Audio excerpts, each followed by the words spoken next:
Hello students, welcome in chemistry class. आज हम सीखेंगे कि किस तरह से हम पीएच कैलकुलेट कर सकते हैं डिफरेंट सॉल्यूशंस का अगर हमें कंसंट्रेशन दी होगी हाइड्रोजन एंड हाइड्रोक्सिल आयन की। ठीक है, तो सबसे पहले आपको पीएच पता होना चाहिए क्या होता है। PH is negative log of hydrogen ion concentration या हाइड्रोनियम आयन कंसंट्रेशन, और साथ में पीएच और पीओएच में रिलेशन भी आपको पता होना चाहिए। तो क्या होता है relation, pH plus pOH is equal to 14। अब प्रॉब्लम्स ले लेते हैं बच्चों, कैसे सॉल्व करोगे आप। सपोज आपको दिया हुआ कि कैलकुलेट पीएच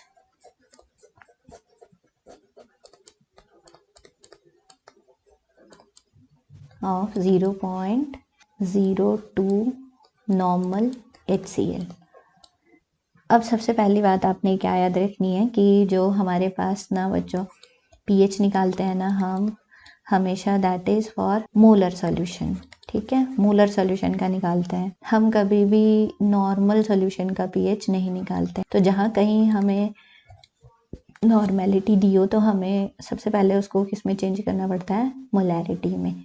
अब नॉर्मेलिटी और मोलैरिटी के लिए हमको एक रिलेशन याद रखना पड़ेगा कि किस तरह से नॉर्मेलिटी और मोलैरिटी को आपस में इंटर कन्वर्ट कर सकते हैं। तो नॉर्मेलिटी होता है बच्चों मोलैरिटी इनटू एसिडिटी और बेसिसिटी, या मोलैरिटी हम बोलेंगे नॉर्मेलिटी अपॉन एसिडिटी और बेसिसिटी। ठीक है, ये रिलेशन याद रखना है आपको। अब एसिडिटी और बेसिसिटी क्या होती है ये भी पता होना चाहिए। तो जनरली एसिडिटी हम एक्सप्रेस करते हैं बेसिस की एक्सप्रेस करते हैं एसिडिटी, और ये क्या होगी, जो बेस जितने क्या करेगा, नंबर ऑफ हाइड्रोक्सिल आयन देगा। ठीक है,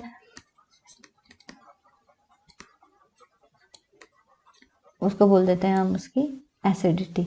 सिमिलरली बेसिसिटी हम एक्सप्रेस करते हैं किसकी, एसिड्स की, और होगा क्या ये, number of H positive ions given by acid, वो उसकी बेसिसिटी हो गई। ठीक है, तो यहाँ पे आप एसिडिटी बेसिसिटी की वैल्यू भरोगे और किसी भी एसिड या बेस के लिए मोलैरिटी निकाल लोगे अगर आपको नॉर्मेलिटी गिवन हो। ठीक है, तो यहाँ पर HCl दिया हुआ हमें, HCl क्योंकि स्ट्रॉन्ग एसिड होता है और कंप्लीटली डिसोशिएट हो जाएगा। HCl कंप्लीटली डिसोशिएट हो जाता है into H positive and Cl negative. इसका मतलब जितनी कंसंट्रेशन यहाँ पर HCl की है उतनी ही कंसंट्रेशन किसकी होगी, H पॉजिटिव की भी होगी। और साथ में HCl कितने H देगा, केवल एक ही H दे रहा है। तो मतलब ये क्या हुआ, मोनो बेसिक एसिड हुआ। ठीक है, अब मोनो बेसिक हुआ तो मान लो मुझे मोलैरिटी चाहिए, तो नॉर्मेलिटी कितनी दी हुई हमें, 0.02 दी हुई है, अपॉन 1 कर देंगे हम, मोनो बेसिक एसिड है तो 0.02। और इसको मैं और कैसे लिख सकती हूँ बच्चों, 2 इंटू 10⁻⁻2 मोलर लिख दूंगी। अब मैं मोलैरिटी में कन्वर्ट कर दिया ना हमने इसको। अब देखो, अब पीएच निकालना है तो पीएच क्या होगा, negative log of hydrogen ion concentration. ठीक है, तो negative log of hydrogen ion concentration कितनी है, 2 इंटू 10⁻⁻2। अब इसको कैसे सॉल्व करते हैं ध्यान से समझना आप। पहले मैंने आपको रूल्स बताए हुए हैं ना, लॉग m इंटू एन, तो क्या हो जाएगा log m plus n, since log m into n is equal to log m plus log n। तो आप क्या करोगे यहाँ पर, minus log 2 minus log plus minus minus हो जाएगा लॉग 10⁻⁻2। अब लॉग 2 की वैल्यू ये आपने याद रखनी है, ये होती है 0 माइनस, तो यही रहेगा लॉग 2 की वैल्यू 0.3010। अब जो लॉग यहाँ पे कौन सा फॉर्मूला यूज हुआ, लॉग m⁻n, कैसे लिखते हैं हम, n log m। तो यहाँ पर देखो आप, ये -2 आगे आएगा, माइनस माइनस प्लस हो जाएंगे, 2 log 10। अब log 10 जो है दैट इज इक्वल टू 1। फिर से आपने सिंस log 10 इक्वल टू 1, तो क्या हो जाएगा यहाँ पर माइनस 0.3010 प्लस 2, और आप इसको घटा लोगे तो कितना आ जाएगा 1.699। तो ये आपका क्या आ गया, pH आ गया। ठीक है, तो इस तरह से आप pH कैलकुलेट कर सकते हो। सिमिलरली आपको मान लो दूसरी प्रॉब्लम दी हुई है कि pH आपने निकालना है, लेकिन अब जो है pH निकालना है किसका, calculate pH of 0.005 normal NaOH। तो अगेन बच्चों, क्योंकि यहाँ पे नॉर्मल सॉल्यूशन दिया हुआ नॉर्मल, तो आप इसको किस में कन्वर्ट करोगे, पहले मोलर में, ठीक है, और NaOH स्ट्रॉन्ग बेस है, डिसोशिएट होगा completely into Na positive and OH negative. इसका मतलब यहाँ पर जितनी कंसंट्रेशन हमें NaOH की दी हुई है ना, उतनी ही किसकी होगी, OH की भी होगी। तो NaOH अब नॉर्मल दिया हुआ हमें किस में चाहिए, मोलर में, ठीक है, और साथ में ये क्या है, एक ही OH दे रहा है, तो this is mono acidic base, है ना। तो इसका मतलब इसकी नॉर्मेलिटी और मोलैरिटी क्या होने वाली है, बराबर होने वाली है। ठीक है, molarity is equal to normality upon base की एसिडिटी लिखूंगी मैं। ठीक है ना, तो नॉर्मेलिटी कितनी है 0.005 अपॉन 1, तो इक्वल टू 0.005 मोलर आ गया ये। अब इसी तरह से आपको मोलैरिटी पता लग गई है ना, आप इसको और कैसे लिख सकते हो, 5 × 10⁻³ मोलर, ये साइंटिफिक नोटेशन है। ठीक है ना, अब आपने pH निकालना है। अब आपको pH कैसे निकलेगा, आपको तो क्या दी हुई, OH आयन की कंसंट्रेशन आई ना यहाँ पर हमारे पास, ये NaOH की जितनी कंसंट्रेशन थी उतनी OH की ये आ गई हमारे पास, लेकिन हमें तो क्या चाहिए, pH चाहिए।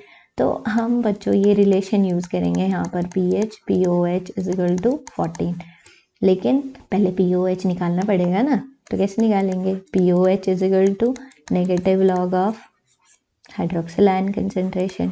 ठीक है, अब हाइड्रोक्सिल आयन कंसंट्रेशन कितनी है, लॉग 5 × 10⁻³ अब आप सेम जो मैंने फॉर्मूला आपको ऊपर बताया था वो यूज़ करके इसको ऐसे लिख सकते हैं, है ना।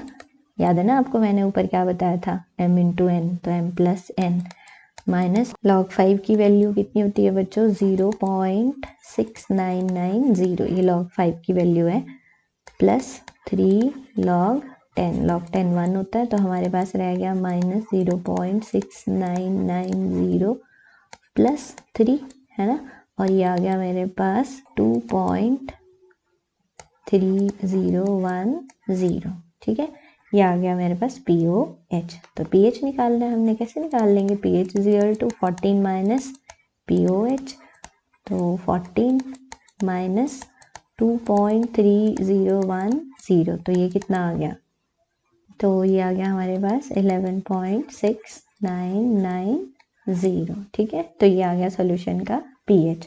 तो इस तरह से आप pH और POH निकाल सकते हो, और साथ में POH अगर आपके पास निकल गया तो आप pH भी कैलकुलेट कर सकते हो। ठीक है ना बच्चों, अब मान लो प्रॉब्लम कहाँ आती है, जहाँ आपको डाई बेसिक एसिड या डाई एसिडिक बेस दिया हो। मान लो अब कहा हुआ आपको कि calculate pH of 0.001 normal H2SO4। ठीक है, तो सबसे पहले तो आप इसको क्या करोगे, H2SO4 पहले नॉर्मल को मोलर में बदल लोगे। ठीक है, H2SO4 स्ट्रॉन्ग एसिड है, जब ये डिसोशिएट होगा तो 2H देगा, है ना, इस तरह से, मतलब 2H देगा, तो इसकी एसिड की बेसिसिटी कितनी हुई 2, तो आप यहाँ पर जो मोलैरिटी निकालोगे, कैसे निकालोगे, नॉर्मेलिटी, है ना, डिवाइडेड बाय एसिड की बेसिसिटी कितनी है 2, तो आपके पास आ गया 0.0005, ये आ गया आपके पास मोलर सॉल्यूशन। और 5 × 10⁻⁴ आप इसको लिख सकते हो। अब बच्चों यहाँ पर आपने फर्दर क्या समझना है कि ये कंसंट्रेशन किसकी है, H2SO4 की, और pH निकालने के लिए हमें किसकी कंसंट्रेशन चाहिए होती है, हाइड्रोजन आयन की, है ना। तो हाइड्रोजन आयन की कैसे निकालेंगे, अब यहाँ देखो इस रिलेशन से आपको पता चल रहा है, यहाँ पे क्या कहा कि H2SO4 की जितनी कंसंट्रेशन है ना, H की कंसेंट्रेशन उससे क्या है, डबल है, ठीक है ना। तो concentration of H positive is equal to twice of concentration of H2SO4, ठीक है। तो क्या लिखेंगे हम, 2 इंटू H2SO4 की कंसेंट्रेशन 5 इंटू 10⁻⁻4 है, तो कितनी आ जाएगी 10 इंटू 10⁻⁻4, या मैं इसको 1 इंटू 10⁻³ लिख सकती हूँ, ठीक है ना। तो अब ये आपके पास हाइड्रोजन आयन की कंसेंट्रेशन आ गई। अब यहाँ पे भर दो आप इसकी value, minus log of 1 into 10⁻³ और ये आ गया माइनस लॉग 1 माइनस लॉग 10⁻³ और log 1 0 होता है तो -0 प्लस 3 log 10 और log 10 होता है 1, तो आपके पास क्या आंसर आ जाएगा 3, ठीक है। यहाँ पे लिख दोगे आप सिंस log 1 इक्वल टू 0 और log 10 जो है दैट इज इक्वल टू 1, तो आपके पास 3 आ गया। तो पीएच सोल्यूशन का कितना आ गया 3। तो आई होप आपको समझ आ गया होगा। इसी तरह से आपने बेस के साथ भी करना है, बेस के जितने OH दिए होंगे ऐसे ही बिल्कुल सेम ऐसे ही निकालना है, ठीक है ना। So that's all, thank you.